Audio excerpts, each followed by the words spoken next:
وأرسل عليهم طيرا أبابيل ترميهم بحجارة من سجيل فجعلهم كعصف مأكول صدق اللہ العظیم۔ حضرات، جیسے کہ ابھی جماعت میں دعا کے بعد اعلان کیا گیا، آج کی یہ محفل تاریخ اسلام کی 660ویں نشست ہے۔ یہ 14 اکتوبر 2014 عیسوی مطابق 8 ذی الحجہ 1435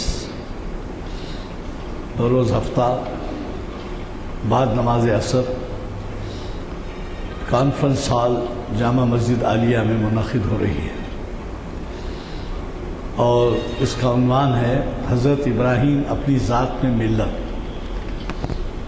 یہ آپ کے جانے پہچانے اسکالر جناب اقبال احمد انجینئر صاحب اسے مخاطب کر رہے ہیں، اور جیسے کہ آپ واقف ہیں کہ اسلامک اسٹڈیز کے بڑے اسکالر ہیں، اور ان کے خطابات اور مضامین، کئی آرٹیکلز مختلف رسالوں اور پرچوں اور اخبارات میں شائع ہوتے رہتے ہیں، اور یہ بھی خوشی کی بات ہے کہ ان کا سفر بیرونی ممالک میں بھی ہوا کرتا ہے، وہاں بھی ہمارے سفیر کی حیثیت رکھتے ہیں، اور پھر ہمارے بارے میں یہاں پر جو کچھ ہو رہا ہے اس سے واقف کراتے ہیں، اور وہاں سے جب آتے ہیں تو بعض وقت وہاں کے حوالے ہمارے لیے کام آتے ہیں۔ یہ بات کہ عنوان جو چنا گیا ہے، جیسے کہ آپ واقف ہیں، ہمارا طریقہ ہے کہ ہم مخرج صاحب پر عنوان کا انتخاب چھوڑ دیتے ہیں، اور اس سے فائدہ یہ ہوتا ہے کہ جو پس پردہ حالات ہوتے ہیں اس کے پیش نظر بیک ڈراپ کہتے ہیں جس کو، بیک ڈراپ ہے جو حالات ہوتے ہیں اس کے پیش نظر جو ہے یہ عنوان دیے جاتے ہیں۔ حضرات، یہ نشست ایک مقدس نشست ہے، اور اس کو عبادت کا درجہ حاصل ہے۔ آپ قابل مبارکباد ہیں کہ ایسی نشستوں میں تشریف لاتے ہیں اور ہم سے تعاون کرتے ہیں۔ میں آپ کا زیادہ وقت اس وجہ سے نہیں لینا چاہتا کہ آج کل عصر اور مغرب کے درمیان بہت بڑا تنگ ہے۔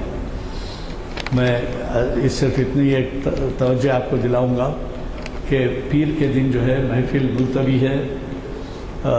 آپ کو تو معلوم ہے شریعت انفارمیشن سروس پیر کو ہوتی ہے، وہ ملتوی اس وجہ سے ہے کہ عید الاضحیٰ کا موقع ہے، اور دوسرے یہ کہ ہمارے آپ کے جانے پہچانے جناب سید امتیاز الدین صاحب معتمد تعمیر ملت کی تنظیم جو ہے اقبال اکیڈمی، ان کے معتمد ہیں، وہ ہمیں اگلے چہارشنبے کو مخاطب کر رہے ہیں، اور ان کا عنوان بڑا ہی دلچسپ ہے۔ وہ تجویز کرتے وہ ہمیں اس سے مستفید کرتے آ رہے ہیں۔ ایک نظم کا تجزیہ تو ہمیشہ نئی نظم ہوتی ہے، اس میں ضرور تشریف لائیے، اور یہ اسی مقام پر کانفرنس ہال میں بعد نماز عصر بتاریخ 8 اکتوبر بروز چہارشنبہ 774ویں نشست محفل اقبال شناسی کی۔ میں پیشگی آپ لوگوں کو مبارکباد دیتا ہوں عید الاضحیٰ کی۔ اس کی وجہ یہ ہے کہ پیر کے دن ملتوی ہے، اور پھر آپ سے ہماری ملاقات چہارشنبے کے دن ہی ہوگی۔ تو میں آج کے ہمارے فاضل مخرج صاحب سے گزارش کروں گا کہ وہ شینشین پر تشریف لائیں اور ہمیں اپنے خطاب سے نوازیں۔ صلی اللہ رسول الکریم۔ رب اشرح لی صدری ویسر لی امری واحلل عقدۃ من لسانی یفقہوا قولی۔ محترم غلام یزدانی صاحب، محترم نانک سنگھ نشتر صاحب، اور سامعین کرام، ذی الحج کے اعتبار سے یہ عنوان دیا گیا تھا کہ ابراہیم علیہ السلام کی ذات مقدس کے تعلق سے کہ وہ اپنی ذات میں ملت ہے،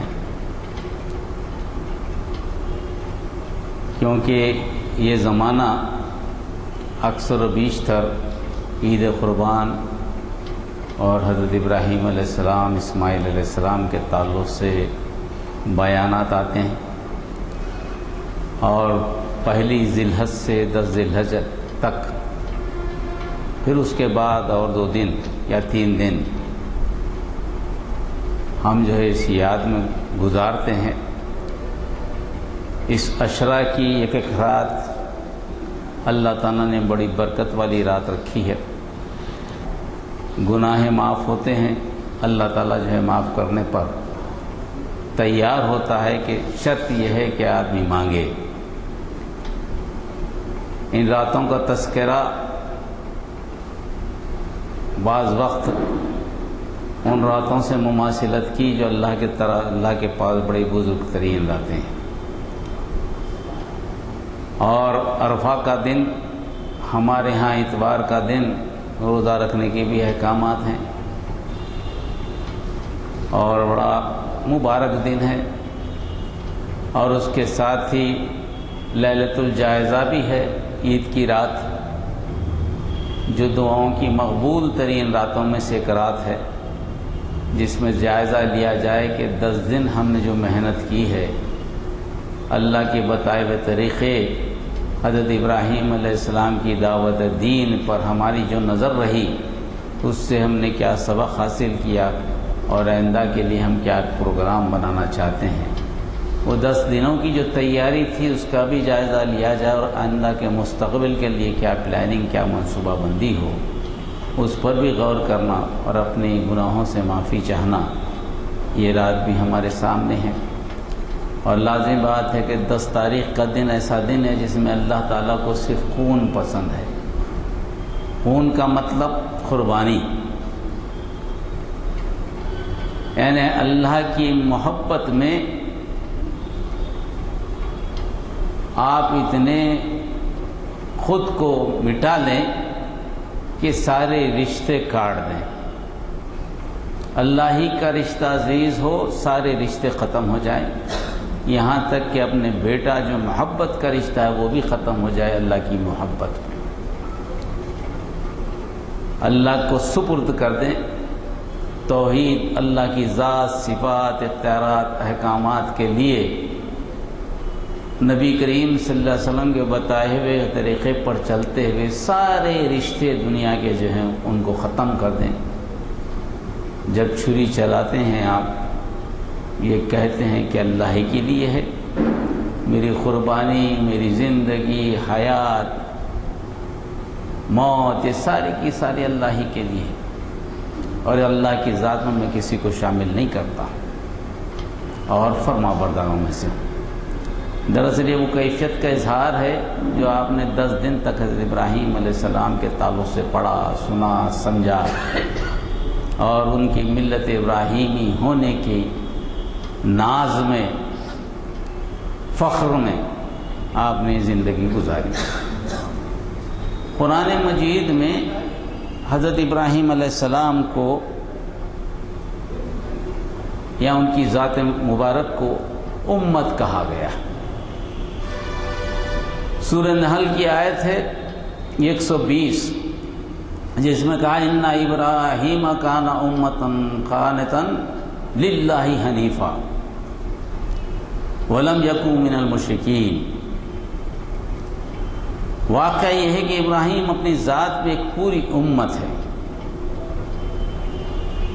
امت کے تصور کی جو بات ہے، اس کی تشریح یہ کہ فرما بردار، مطیع اور یکسو ہو کر اللہ کی طرف رجوع ہونے والا اور شرک نہیں کرنے والا، اللہ کی ذات، صفات، اختیارات اور احکامات میں کسی کو شریک نہیں کرنے والا، منیب، ہر معاملے میں اللہ تعالیٰ نے جو اس کو دیا اس پر راضی، کبیش رہ گا، حرف شکایت زبان پہ نہیں، جس حال میں رکھا راضی برضا، جیسا کرنے کو کہا بے چوں چرا کر دیا۔ جس زمانے میں آپ پیدا ہوئے اس زمانے کے ماحول کو اگر آپ دیکھیں، شہر ار میں آپ کی پیدائش، جس کی آبادی اس زمانے میں 2.5 تا 3 لاکھ یا 5 لاکھ بھی بتائی جاتی ہے، اطراف میں 5000 دیوی دیوتاؤں کی پوجا، ہر شہر کا کوئی نہ کوئی بڑا بت۔ آپ کے شہر کا جو بت تھا وہ تو چاند دیوتا، ننار دیوتا، اور آپ جس گھرانے میں پیدا ہوئے وہ گھرانہ بڑا ہی مذہبی پیشوائی گھرانہ، آپ کے والد بت تراش اور مذہبی پیشوا، آپ ہی کے فیصلے پر معبدے میں حکم چلتا ہو، عیش و آرام کی زندگی، اور آپ کا طبقہ جو تھا امیرو طبقہ، بڑا اونچا طبقہ، جیسا کہ آج کے برہمنوں کا طبقہ ہوتا ہے، ویسا اونچا طبقہ، جن پر قانون نافذ نہیں ہوتا یا دوسروں پہ قانون نافذ کرتے۔ ہر قسم کی سہولتوں میں آپ اکیلے جب شعور کی آنکھ کھولے تو دیکھا کہ اطراف کس کی پوجا ہو رہی ہے، کس کی عبادت ہو رہی ہے، طبیعت مائل نہیں ہوئی۔ وہ قصہ آپ کو مشہور ہے کہ بھی ستاروں کو دیکھا خدا کہا پھر انکار کیا ڈوبنے پر، چاند کو دیکھا پھر خدا کہا پھر انکار کیا، سورج کو دیکھا پھر کہا انکار کیا۔ جتنے کام آنے والے ستارے تھے جس سے رہنمائی ہوتی تھی ان کو خدا، چاند کی روشنی ملی ان کو خدا بنایا گیا، سورج جو زندگی کی سب سے اہم ضرورت ہے جس سے انرجی پیدا ہوتی ہے اس کو خدا باندھ دیتے، اس سب کا انکار کیا۔ اور تعجب یہ ہے کہ آپ اکیلے تھے، ساری آبادی آپ کی مخالفت، آپ کا ساتھ کوئی نہیں تھا، گھر میں نہ والد ساتھ ہے نہ والدہ ساتھ ہے، گھر کے سارے لوگ مخالفت، آپ اکیلے تن تنہا اللہ کی ذات، اللہ کی توحید پر، انی وجہت وجہی للذی فطر السماوات والارض حنیفا وما انا من المشرکین، یعنی میں تو اللہ تعالیٰ کی طرف اپنے رخ کو کر لیا ہوں۔ ساری دنیا مخالفت میں ہے، آپ اکیلے اس پیغام کو لے کر چلے۔ دراصل بتانا ایک مقصود تھا، حق کی بات اگر کہے تو آدمی کبھی اپنے آپ کو اکیلا محسوس نہ کرے، حق کو چھپائے نہیں، دنیا کے خوف سے، مال و زر کے نقصان سے، عہدے کے ختم ہونے سے بے خوف ہو۔ جس کے ساتھ اللہ ہوتا ہے وہ کبھی اقلیت میں نہیں ہوتا، کبھی اکیلا نہیں ہوتا۔ یہ بات حضرت ابراہیم علیہ السلام نے عملی طور پر لوگوں کو سمجھائی۔ یہی نہیں، عمل یہاں تک کیا، وہ جو بت رکھے ہوئے تھے وہاں جا کر ان کی فطرت کے اعتبار سے ان کو شہید کیا، اور ایک بڑے بت کے ہاتھ میں اپنا ہتھوڑا رکھ دیا۔ سارے لوگ آئے، دیکھے کیا ہوا معاملہ، کہا کہ اس کے ہاتھ میں، تو کہا نہیں یہ ابراہیم کا کام ہو سکتا ہے کیونکہ ہمارے بتوں کے خلاف تو وہی کہتا پھرتا ہے۔ بلایا گیا حضرت ابراہیم علیہ السلام کو، پوچھا کہ کیا ہوا، کیا تم نے کیا یہ؟ تو آپ نے کیا۔ ذرا اس بڑے بت سے پوچھو جس کے ہاتھ میں ہتھوڑا رکھا ہے کہ اس نے تو نہیں توڑا، پوچھنے میں کیا برائی؟ انہوں نے جواب دیا تم کیسی بات کرتے ابراہیم، وہ تو اپنی جگہ سے ہل نہیں سکتا، بولا وہ کیسے توڑے گا؟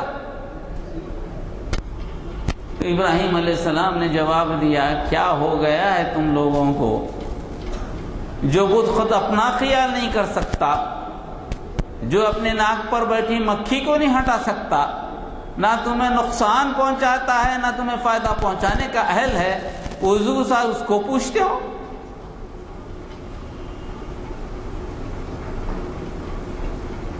یہ بات کہنی تھی، فطری طور پر دعوت کا ایک پہلو حضرت ابراہیم علیہ السلام نے دنیا کے سامنے رکھا کہ دیکھو اللہ کو یاد دلانے کے لیے یہ عمل کیا جائے کہ بنیادی طور پر عقائد کی جو کمزوری ہے اس کو سامنے لایا جائے۔ اور ان کو بتا دیا جائے کہ فطرت انسانی کے خلاف تم بات کرتے ہو، اس کو خدا کہتے ہو، یہ کیسے ممکن ہے؟ یہ کہ لمحے کو تو لوگوں نے مان لیا کہ حضرت ابراہیم کی بات تو صحیح ہے، یہ بات تو سچ کہتا ہے، قرآن نے اس کی تصدیق کی۔ مگر کیا ہے، ہوتا کیا ہے کہ جب بات سمجھ میں آ جائے، کوئی دلیل نہیں ہوتی تو عموماً آدمی مرنے کو تیار ہو جاتا۔ یہی حال حضرت ابراہیم کے تعلق سے ہوا کہ لوگوں نے کہا کہ یہ تو تمہارے عقائد کو دلیل سے توڑتا جا رہا ہے، کہیں ایسا نہ ہو کہ تم اس کو برداشت کرتے رہو اور آخر میں تمہارے پاس کوئی دلیل ہی نہیں رہے اپنی عبادت کی، تو بہتر ہے کہ اس کو سزا ایسی دو کہ لوگوں کو عبرت ہو۔ اور اس زمانے میں سب سے خراب سزا کیا تھی؟ کسی کو آگ میں جلا دینا۔ ہنگامہ کیا گیا کہ آگ میں جلائیں گے، سارے لوگوں میں شہرا کر دو، یہ اکیلا ہے، اس کے ساتھ تو کوئی نہیں ہے، کون آئے گا اس کی سپورٹ میں؟ دہکائی گئی آگ، بہت شورا کیا گیا، سارے لوگوں کو جمع کیا گیا اور ایک وقت متعین کیا گیا کہ فلاں وقت میں حضرت ابراہیم علیہ السلام کو آگ میں ڈال دیا جائے گا۔ آگ کی دہشت کا یہ عالم تھا کہ قریب نہیں جا سکتے تھے لوگ، لو ایسی آتی۔ سوال پیدا ہو کہ ڈالا کیسا جائے پھر ان کو آگ میں؟ فیصلہ کیا کہ گوپن بنا کر گوپن میں ڈال کر اونچائی سے پھینکا جائے تاکہ آگ میں گر جائے۔ معاملہ وہی کیا گیا، گوپن میں رکھ کر جب اوپر اونچا پھینکا گیا، اس وقت تفصیل میں نہیں جاتا، میں بنیادی باتیں آپ سے کروں گا۔ کیوں یہ ملت ہے، اپنی ذات میں کیوں ملت ہے آپ کو معلوم ہو۔ اوپر گئے، اوپر جانے کے بعد جب اونچائی سے نیچے کی طرف آ رہے ہیں، اس وقت جبرائیل علیہ السلام آئے، آ کر آپ سے پوچھا کہ ابراہیم اگر تم چاہو تو میں تمہیں بچا لوں۔ ابراہیم علیہ السلام نے پوچھا کیا تمہیں خدا نے بھیجا ہے؟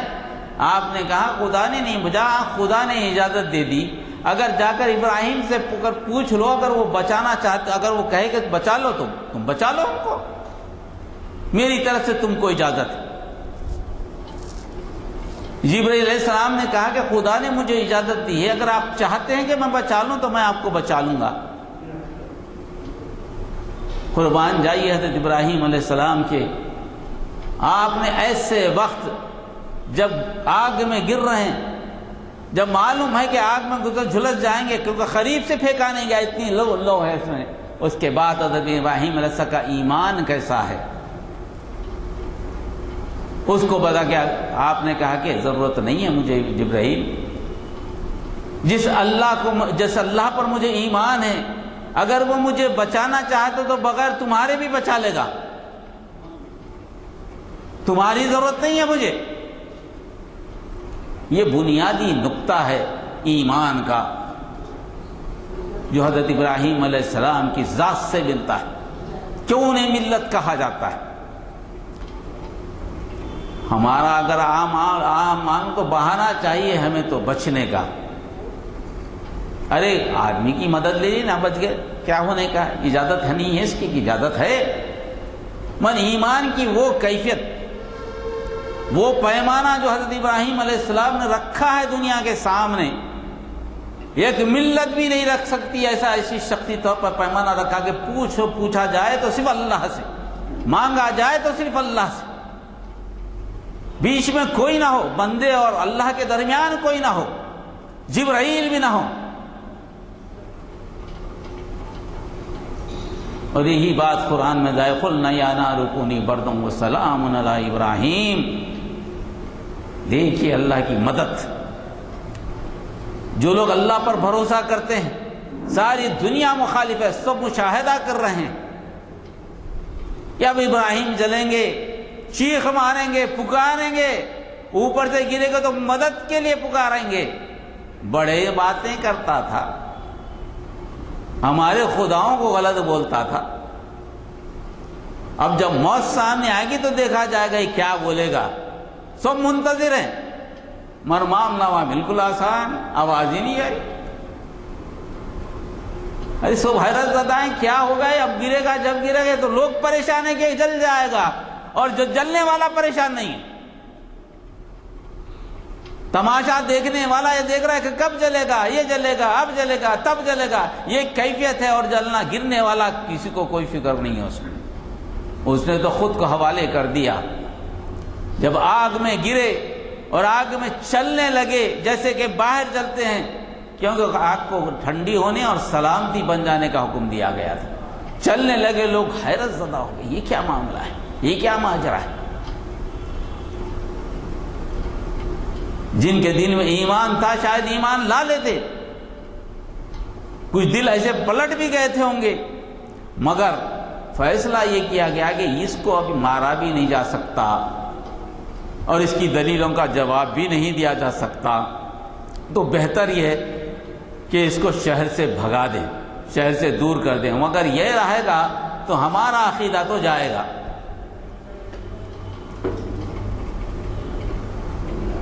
باپ بھی ساتھ نہیں، باپ سے پوچھا گیا تو باپ نے کہا کہ بھئی میں تو آپ لوگوں کے ساتھ ہوں، میں تو ابراہیم کے ساتھ نہیں ہوں۔ جب نکالا گیا تو ابراہیم علیہ السلام نے والد صاحب کو دعائیں دیتے ہوئے نکلے کہ میں دعا کرتا ہوں کہ آپ کو عقل آ جائے، آپ کو سلامتی سمجھ میں آ جائے، آپ جو کام کر رہے ہیں اس کام میں تو سوائے آگ ہی آگ ہے، مجھے آگ میں ڈالا گیا تھا، میں تو بچ گیا، مگر آپ لوگ نہیں بچیں گے، اس سے بھیانک آگ ہوگی جس میں آپ لوگ نہیں بچ سکیں گے۔ اللہ کے سامنے باپ کا رشتہ بھی چھوڑ دیا گیا، اللہ کے سامنے مرتبہ بھی چھوڑ دیا گیا، اللہ کے سامنے مال و اسباب بھی چھوڑ دیے گئے، ایک بیوی رہ گئی، ایک بھتیجا، تینوں کے ساتھ باہر نکلے۔ جب شہر کے باہر آئے تو دعا کی، ربی ہب لی من الصالحین، یا اللہ تعالیٰ میں، میرا بھتیجا اور بیوی ہے، کیا ہی اچھا ہوتا کہ تم مجھے اولاد سے نوازتا۔ یہ حکم ہے۔ ساری دنیا سے مخالفت مولنے کے لیے اکیلے چلے ہیں، ساتھ میں ایک چھوٹا بھتیجا ہے، ایک بیوی۔ یہ ہے وہ کردار جس کو کہا کہ ابراہیم اپنی ذات میں ملت ہے۔ دعا کی گئی، عمر بتائی جاتی ہے مختلف اعداد و شمار سے کہ 24-25 سال کی عمر تھی۔ ابھی تو ہمارے زمانے میں 24-25 سال میں تو شعور بھی نہیں آتا۔ ہماری نسل میں 24-25 سال میں تو ہماری نسل شعور کے ان راستوں سے گزرتی ہی نہیں جن سے توقع کی جانی چاہیے۔ اس زمانے میں جو شعور عام تھا تو 16-17 سال کی عمر میں ہی اچنبے ہو گئے دنیا میں۔ محمد بن قاسم کا حملہ 17 سال کی عمر، مولانا مودودی نے کتاب لکھی الجہاد فی الاسلام 16 سال کی عمر میں۔ جن لوگوں سے کام لیا جاتا ہے ان کی عمریں ضائع نہیں کی جاتی، اور جس امت سے کام لیا جاتا ہے اس امت کی نوجوانوں کی عمریں بھی ضائع نہیں ہونی چاہیے۔ اسی لیے ملت کے لیے جب نکلے تو دعا کیے، وہاں سے مصر گئے، فلسطین گئے، سلسلہ چلتا رہا۔ مصر کے معاملے میں حضرت ہاجرہ ملی، وہ ایک قصہ ہے، وہ قصہ فی الوقت بولنا مناسب نہیں سمجھتا میں۔ حضرت ہاجرہ بھی وہاں سے ملی اور حضرت ہاجرہ کو لے کر چلے، اور اس کے بعد جب ضعیف ہو گئے حضرت ابراہیم علیہ السلام، اس وقت اللہ تعالیٰ نے آپ کو بچے کی بشارت دی۔ فَبَشَّرْنَاهُ بِغُلَامٍ حَلِيمٍ، یہ دو آیتیں قرآن مجید میں ایک ساتھ ہیں، ربی ہب لی من الصالحین فبشرناہ بغلام حلیم۔ ہمارے دو آیتوں کے درمیان 25 اور 86 سال، اس کا اتنا فرق ہے۔ یہ آیت جب دی گئی تو حضرت اسماعیل علیہ السلام پیدا ہوئے۔ حضرت اسماعیل علیہ السلام پیدا ہوئے تو سب واقف ہیں، جب بڑے ہوئے تو قربانی دینے کی بات آئی، قربانی کے لیے بھی لے کر چلے آپ کو۔ قربانی میں اللہ تعالیٰ نے بچا لیا۔ وہ چیزیں آپ کے سامنے ہیں، میں ان کو دہرانا نہیں چاہتا، سب آپ جانتے ہیں کیا ہوا، کیسے ہوا۔ میں دراصل موضوع میرا یہ ہے کہ قربانی کا معاملہ قرآن مجید میں ایسا کیوں آیا ہے، اور یہ حضرت ابراہیم علیہ السلام کی اس سنت کو مسلمانوں کی عید کیوں بنایا گیا، اور قیامت تک اس پر قائم رکھنے کا حکم کیوں دیا گیا۔ کیا قرآن میں پھر قصہ ہی آنا تھا یا کوئی اور بھی مقصد ہے؟ حضرت ابراہیم علیہ السلام کی قربانی کا کوئی اور بھی مقصد ہے یا فرما برداری ہی بتانا ہے؟ کیا مقصد ہے اس میں؟ اس پر بھی تھوڑا غور کر لیں گے، کیونکہ ہم عموماً اس موقع پر صرف یہی یاد رکھتے ہیں کہ حضرت ابراہیم علیہ السلام نے اسماعیل علیہ السلام کی قربانی دی، اسماعیل علیہ السلام بڑے فرما بردار تھے، ان کو لٹا دیا گیا، چھری پھرانے سے پہلے دمبا آ گیا، کٹ گیا، اور اس کے بعد اللہ تعالیٰ نے اس واقعے کو رہتی دنیا تک چھوڑ دیا، اور اس کے بعد ختم۔ بہت اچھی بات ہے، یہ تو ہمیں جاننا ہی چاہیے، مگر کیا اتنا قصہ بولنے کے لیے قرآن میں تذکرہ ضروری تھا؟ ایسی بات نہیں ہے۔ قرآن دراصل کسوٹی ہے۔ قرآن میں جو واقعات آتے ہیں وہ قصہ بیان کرنے کے لیے نہیں آتے، وہ دراصل ان باتوں کی تصدیق کرتے ہیں جو اس سے پہلے جو باتیں غلط ہو گئی ہیں۔ اگر قربانی کے معاملے میں کسی کے پاس کوئی عقیدہ غلط ہو تو اس عقیدے کو صحیح کرنے کے لیے بولا گیا ہے۔ یہاں اگر اسماعیل علیہ السلام کی قربانی کا تذکرہ کیا گیا ہے تو ہمیں یہ معلوم ہونا چاہیے کہ شاید قربانی کا تذکرہ حضرت اسماعیل علیہ السلام کا کسی اور سے کیا گیا ہے، اس عقیدے کو صحیح کرنے کے لیے قرآن نے تذکرہ کیا ہے۔ جتنے دنیا میں عقائد ہیں ان عقائد کی تکذیب اس کو مسترد کرتا ہے قرآن، اور اس کو یہ بتاتا ہے کہ پہلے یہ عقیدہ نہیں تھا، تم نے بیچ میں گھڑ لیا اس کو۔ پہلے کا عقیدہ ابراہیم کے زمانے میں یہ عقیدہ نہیں تھا، تم نے کہاں سے لا لیا یہ عقیدہ؟ ابراہیم کا جو طریقہ تھا وہ طریقہ تو حضرت نبی کریم صلی اللہ علیہ وسلم کا ہے، مگر بیچ میں تم نے یہ طریقے کہاں سے گھڑ لیے؟ اگر کوئی طریقے پہ چل رہا ہے آج تو نبی کریم صلی اللہ علیہ وسلم امت مسلمہ چل رہی ہے، اس کے علاوہ کوئی دوسرے نہیں چل رہے ہیں، تو کہاں سے گھڑ لیا ہے طریقہ؟ اس کو سوچنے کے لیے آپ کو یہودی عقائد کو دیکھنا پڑے گا۔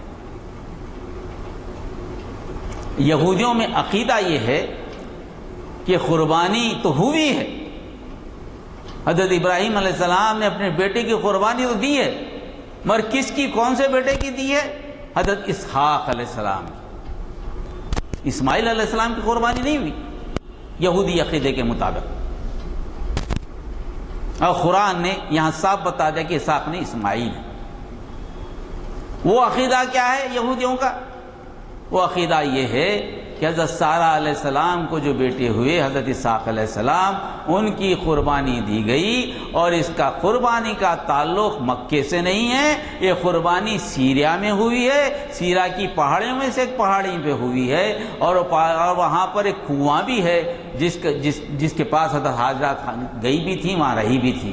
مطلب ہے کہ مکے سے اس کا کوئی تعلق نہیں ہے، یہ سارا واقعہ الگ تھلگ ہے، یعنی واقعہ صرف بنی اسرائیل کا ہے، بنو اسماعیل سے اس کا کوئی تعلق نہیں ہے۔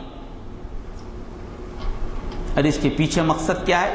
اس کے پیچھے مقصد ہے کہ اسماعیل علیہ السلام کی ذات مبارک اور نبی کریم صلی اللہ علیہ وسلم کی ذات اقدس و خاتم النبیین کے ہونے پر سوال اٹھا دینا۔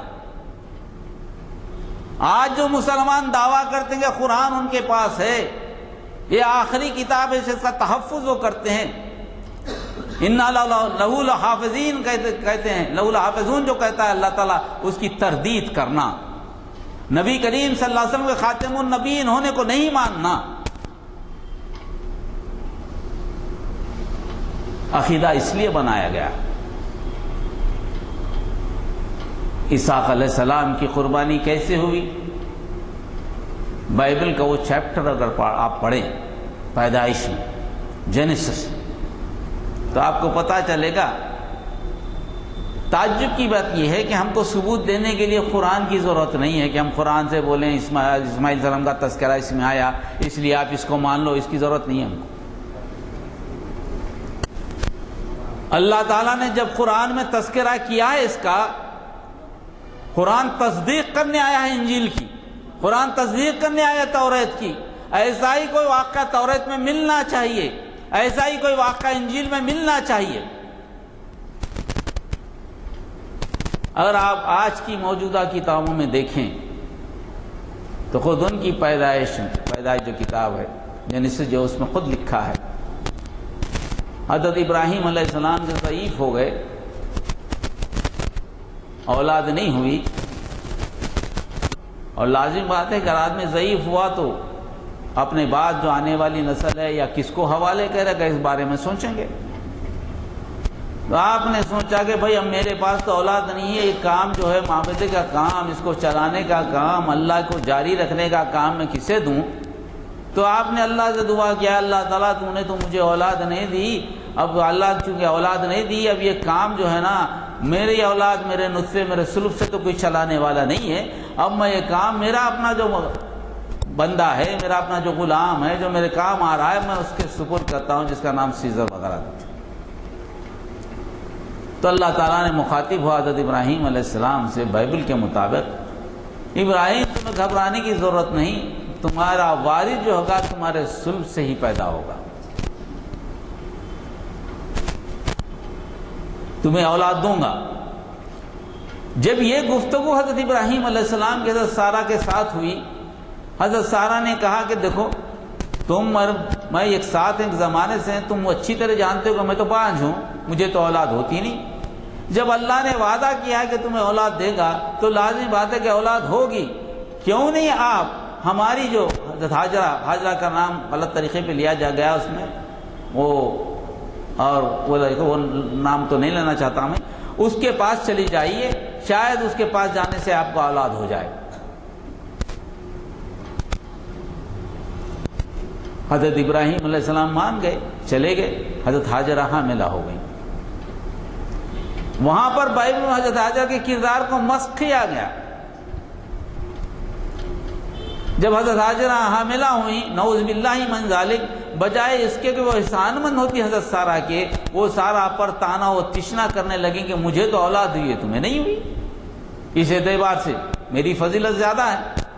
جب یہ زیادہ کرنے لگی تو حضرت سارہ نے حضرت ابراہیم علیہ السلام سے پوچھا، ابراہیم میں نے تو اس پر احسان کیا ہے تمہیں ان کے پاس بھیج کر، بجائے اس کے کہ وہ احسان مند ہوتی مجھ کو ایسا کر رہی ہے، مجھ سے ایسا تعلقات رکھی ہے۔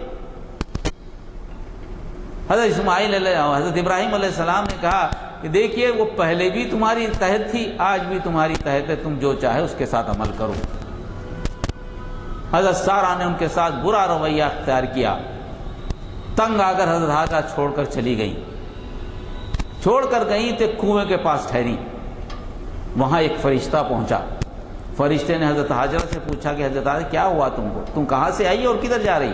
انہوں نے سارا معاملہ ہو رہا کہ بھائی میری بیوی سے ایسی بات ہوئی، ایسا جھگڑا ہوا، ایسا میں آ گیا۔ تو فرشتے نے بشارت دی حضرت حاجرہ کو کہ تم پھر واپس چلے جاؤ، اس کو اپنے آپ کو اس کے سپرد کر دو، اللہ تعالیٰ تمہیں ایسا لڑکا دے گا جس کے پیچھے ساری دنیا چلے گی، جس کو ماننے والے ساری دنیا میں مانیں گے، اور وہ حضرت ابراہیم کا وارث ہوگا۔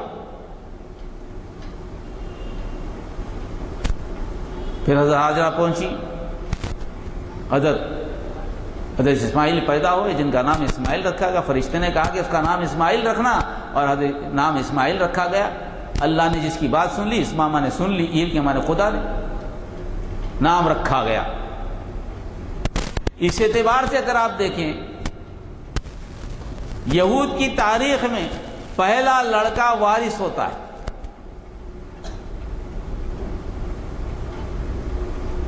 اور قربانی وارث کی دی جاتی ہے۔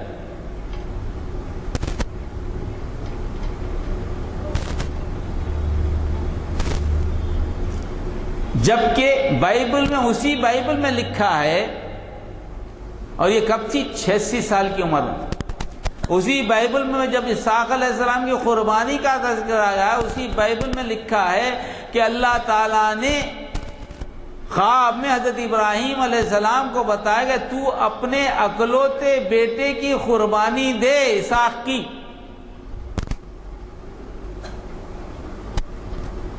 اور فلانی وادیوں میں فلانی پہاڑی میں چلے جا، جس پہاڑی کا میں نام بتاؤں گا وہاں تو اپنے اکلوتے کی قربانی دے. لفظ اکلوتا لکھا ہے. جب اسحاق علیہ السلام پیدا ہوئے اس وقت اسماعیل علیہ السلام تھے تو اسحاق علیہ السلام اکلوتے کیسے ہوئے؟ 86 سال کی عمر میں حضرت اسماعیل علیہ السلام پیدا ہوئے اور 14 سال یعنی 100 سال کی عمر میں اسحاق علیہ السلام پیدا ہوئے. دونوں کے درمیان 14 سال کا فرق ہے.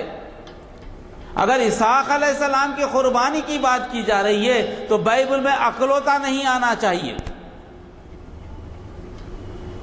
آج بھی ان کی کتابوں میں لکھا ہے. اور اسحاق علیہ السلام کو وارث نہیں لکھا، وارث تو حضرت عیسیٰ ان کو لکھا گیا. یہ کانٹراڈکشن خود ان کی کتابوں میں. پھر کس بنیاد پر اسحاق علیہ السلام کی قربانی کی وہ بات کرتے ہیں؟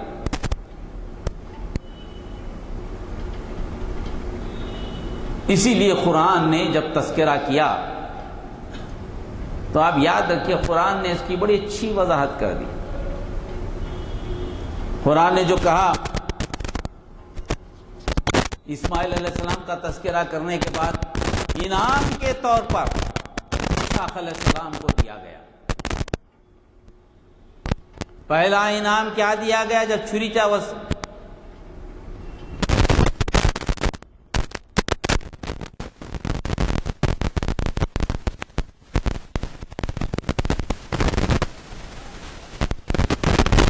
وَنَادَيْنَاهُ أَن يَا إِبْرَاهِيمُ قَدْ صَدَّقْتَ الرُّؤْيَا إِنَّا كَذَلِكَ نَجْزِي الْمُحْسِنِينَ.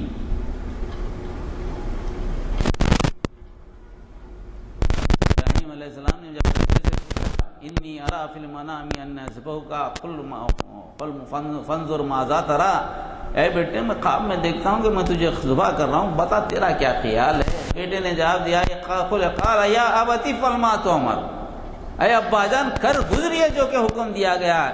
ستجدنی انشاءاللہ من الصابرین، آپ مجھے صبر کرنے والوں میں سے پائیں گے.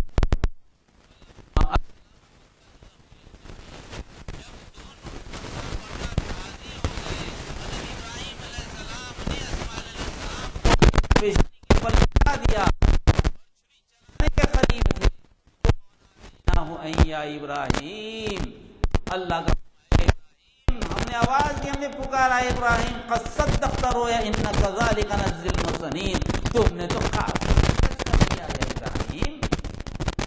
اب تک تو تم حکم مانتے رہے، تمہارے فرما برداری کا عالم یہ تھا کہ کسی حکم کی خلافت نہیں کیے. اب تمہیں اشارتاً کنارتاً حکم دیا تھا تم کو، وہ بھی تم نے مکمل کر دیا. تم نے اپنی فرما برداری کا دیا ہے اِنَّا كَذَلِكَ نَجْزِي الْمُحْسِنِينَ، اس طرح ہم محسنوں کو، احسان کرنے والوں کو بدلہ دیتے ہیں. إِنَّ هَذَا لَهُوَ الْبَلَاءُ الْمُبِينُ، یہ بڑی سخت آزمائش تھی کسی کے لیے بھی، ابراہیم کے لیے تو. وَفِدَيْنَاهُ بِذِبْحٍ عَظِيمٍ، پہلا کیا کیا؟ ان کے بجائے ایک دمبا رکھ دیا، قربانی دے دی. پہلا احسان یہ. دوسرا احسان یہ ترکنا علیہ فی الآخرین،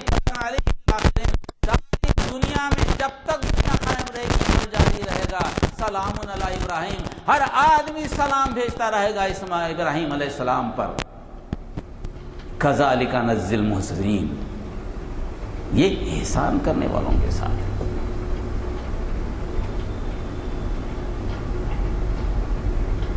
اس کے بعد کی جو آیت ہے اس میں یہی بات ہے کہ اس کے بعد ہم نے انہیں اور خوشخبری دی. کس کی؟ وَبَشَّرْنَاهُ بِإِسْحَاقَ نَبِيًّا وَصَالِحِينَ، ہم نے اس کو اسحاق نبی اور صالح، جو صالح ہوں گے اس میں، اور اس کی اولاد میں برکت دے دی ہم نے. حضرت اسحاق علیہ السلام کا وجود دراصل اسماعیل علیہ السلام حضرت ابراہیم علیہ السلام کے درمیان جو رشتہ تھا باپ بیٹے کا، جس رشتے کی بنیاد پر قربانی مانگی گئی تھی اور قربانی میں یہ دونوں پورے اترے، تو اللہ تعالیٰ نے اس واقعے کو رہتی دنیا تک قائم کر دیا۔ اور ایک چیز کر کے سلسلے انبیاء بنی اسرائیل کی ہدایت کا بھی بندوبست کر دیا۔ وہ ہدایت کا بندوبست کیسے کیا؟ سارہ علیہ السلام لا ولد تھیں، اپنے آپ کو بانجھ سمجھتی تھیں، انہوں نے حضرت حاجرہ علیہ السلام سے رشتہ ہونے دیا۔ جب رشتہ ہونے دیا تو اس احسان کے بدلے میں اللہ تعالیٰ نے سارہ علیہ السلام کو اولاد دی۔ سارہ علیہ السلام پر جو الزام ہے بائبل میں، اس الزام کی نفی کی گئی یہاں پر۔ سارہ کا رول ایسا نہیں تھا جو تم لکھتے ہو۔ حضرت حاجرہ کو ایسے الفاظ میں انہوں نے استعمال کیا، حضرت حاجرہ کے ساتھ ایسا رویہ رکھا سارہ نے ایسا نہیں کیا۔ سارہ تو حاجرہ کے ساتھ بڑے دوستانہ ماحول میں رہی، اس نے خود اجازت دی ہے اس کی، تم اس پر الزام لگاتے ہو۔ آنے والے خاتم النبیین کا راستہ طے کرنا تھا، نبی کریم صلی اللہ علیہ وسلم کو بھیجنا تھا ملت ابراہیمی میں، یہ بڑا فیصلہ کرنا تھا۔ یہ فیصلہ کس سے کیا گیا؟ قربانی سے کیا گیا۔ ایسا عمل دنیا میں کوئی نہیں ہوا۔ حضرت نبی کریم صلی اللہ علیہ وسلم کا آنے کا فیصلہ کب ہوا؟ اسماعیل علیہ السلام کی قربانی سے ہوا، یہودی عقائد کی تردید سے ہوا، دنیا کے سارے عقائد کو مسترد کرتے ہوا۔ اب معاملہ ہوگا تو یہ ہوگا۔ اتنا اہم فیصلہ، اور اتنا اہم فیصلہ لازمی بات ہے کہ قیامت تک جاری رہے، لوگوں کو معلوم ہو کہ کیسا فیصلہ کیا گیا ہے۔ کوئی معمولی فیصلہ نہیں ہے، معمولی کام نہیں ہے قربانی کا دے دینا، گئے کاٹ دیے، بکرا کاٹ دیے، ہٹ گئے، ایسی بات نہیں ہے۔ یہ تصور دیا گیا، نبی کریم صلی اللہ علیہ وسلم کی آمد کا اشارہ، حضرت اسماعیل کے صلب سے آنا ثابت کر دیا گیا کیسے صلب ہیں۔ اسی لیے حلیم کا لفظ جہاں ابراہیم علیہ السلام کے لیے استعمال ہوتا اوّاء حلیم، غلام حلیم، ویسے نبی کریم صلی اللہ علیہ وسلم کے لیے بھی حلیم کا لفظ استعمال ہوتا ہے۔ علم سے بڑا علم آ جائے تو اس کا برتنا بھی آ جائے، جھکنا آ جائے، ثابت کرنا آ جائے، یہ وہ واقعہ ہے۔ تو اسحاق علیہ السلام اور اسماعیل علیہ السلام کا فرق بتا دیا۔ اسحاق نبیًا، اسحاق علیہ السلام کو نبی کہا گیا، اسماعیل علیہ السلام کو رسولا نبیًا کہا گیا۔ یہ کتاب صاحب شریعت بھی ہیں، نبی بھی ہیں۔ اس طرح سے بنی اسرائیل کی سلسلے کو ہدایت کا ایک ذریعہ ملا، جبکہ اسماعیل علیہ السلام کے سلسلے میں ساری دنیا کو ہدایت کا ذریعہ دیا گیا۔ دونوں میں فرق، یہیں آ کر یہودی عقائد ٹکراتے۔ جھگڑا کہے کا ہے؟ ہمیں تو بنی اسرائیل تک ہی محدود رکھ دیا گیا، اب جو نبی بھیجا گیا وہ ساری دنیا کے لیے بھیجا گیا، ہم اس کو مانتے نہیں، اس کو آنا ہے تو نبی ہمارے پاس ہی آنا تھا۔ یہ جھگڑا، اسی جھگڑے کی بنیاد پر قربانی کے مسئلے کو ایک مسئلہ بنا کر پیش کرتی ہے یہودیت، اور اس کو کلیئر کیا گیا قرآن مجید نے۔ جب آپ قربانی دیں تو لازمی بات ہے کہ قلیلک ابراہیم وحبیبک، نبی کریم صلی اللہ علیہ وسلم جب بولتے ہیں تو ذہن میں یہ خیال بھی لا دے کہ آپ یہودی عقیدے پہ بھی چھری چلا رہے ہیں، عیسائی عقیدے پہ بھی چھری چلا رہے ہیں، سارے ان عقائد پہ چھری چلائیں جو اللہ کی ذات میں کسی کو شریک کرتا ہو۔ اور کیا کریں؟ اتبعوا ملت ابراہیم حنیفا وما کان من المشرکین، میں ابراہیم علیہ السلام کی ملت کے طریقے کی اتباع کرتا ہوں، یکسوئی سے اتباع کرتا ہوں، وہ مشرکوں میں سے نہیں تھے۔ اسی لیے نبی کریم صلی اللہ علیہ وسلم کو کہا گیا، یہی حکم دیا گیا کہ ابراہیم علیہ السلام کی ملت کی پیروی کرو۔ یہودیت کی جو شریعت ہے وہ بگاڑ کی شریعت ہے، ابراہیم کی شریعت میں بگاڑنے تھا، انہوں نے بگاڑ لیا ہے۔ اب اس لیے تمہیں چلنا کیا ہے؟ تم جو پیروی کرنے والے ہو وہ حضرت ابراہیم کی ملت ہے۔ اسی لیے حضرت ابراہیم کے ماننے والے آج دنیا میں ہیں کثیر تعداد میں، وہ مسلمان ہیں، نبی کریم صلی اللہ علیہ وسلم ہیں، جو ملت حضرت ابراہیم علیہ السلام کی تھی وہ ملت آج ملت مسلمہ، اور سماکم مسلمون جو کہا گیا تھا، ابراہیم علیہ السلام نے تم کو نام دیا تھا مسلمان ہونے کا، وہی مسلمان آج ہم باقی ہیں۔ اس لیے حضرت ابراہیم علیہ السلام کو کہا گیا یہ اپنی ذات میں امت ہیں، بنی اسرائیل کی بھی نہیں، آپ جو ہے رہنمائی کیے ہیں، آپ کی صلب میں ساری دنیا کی رہنمائی بھی آپ کی ہوئی ہے۔ یہ چند باتیں تھیں، اور آگے ابھی چیپٹر تھا تھوڑا، کیونکہ آپ آ بھی گئے ہیں تو میرے خیال سے وقت بھی ختم ہو رہا ہے۔ بہت سے صاحب ایسے ہوں گے جو کچھ نہ کچھ ضرور واقف ہوں گے، لیکن جو تفصیلات سامنے آتی ہیں اس میں بعض پہلو ایسے ہوتے ہیں جس سے اپنا واقف ہوتا ہے۔ اللہ کا شکر ہے کہ اس متبرک اور مقدس محفل میں ہمیں ہمارے آج کے اسپیکر صاحب کی صلاحیتوں سے استفادے کا موقع ملا۔ دو اعلانات سماعت فرمائیں۔ ایک تو یہ کہ کل صبح پبلک گارڈن واکرز ایسوسی ایشن کا لیکچر ہے، اس میں ریاست آندھرا پردیش کی ایک مشہور اپولو ہاسپٹل کی لیڈی اسپیکر ڈاکٹر دیپیکا، یعنی برین اسٹروک یعنی دماغ پہ جو حملہ ہوتا ہے اس کے بارے میں بہت اہم لیکچر ہے۔ اس سے 2 کروڑ لوگ متاثر ہوتے ہیں ہر سال ہندوستان میں، اور ہماری جو عمریں ہیں یہاں کی اوسط عمر اس سے زائد، آج کل تو نوجوانوں کو بھی بیماریاں آ رہی ہیں، لیکن زیادہ عمر والوں کے لیے بہت مفید ہے کہ لیکچر ضرور اٹینڈ کیجیے۔ صبح 7 بجے پبلک گارڈن میں اندرا پریادرشنی ہال میں۔ دوسرا اعلان یہ ہے کہ میں نے آپ سے کہا ہے کہ پیر کے دن یہ محفل ملتوی رہے گی کیونکہ عید الاضحیٰ ہے۔ البتہ اقبال کی ایک نظم کا تجزیہ جناب سید امتیاز الدین صاحب، معتمد اقبال اکیڈمی تعبیر ملت، وہ ہمیں مخاطب کریں گے محفل اقبال شناسی کی 774ویں نشست۔ چونکہ دعا ہو چکی ہے، اگر کسی صاحب کوئی سوال کرنا ہے تو بہتر ہے، ورنہ محفل برخاست کی جاتی ہے۔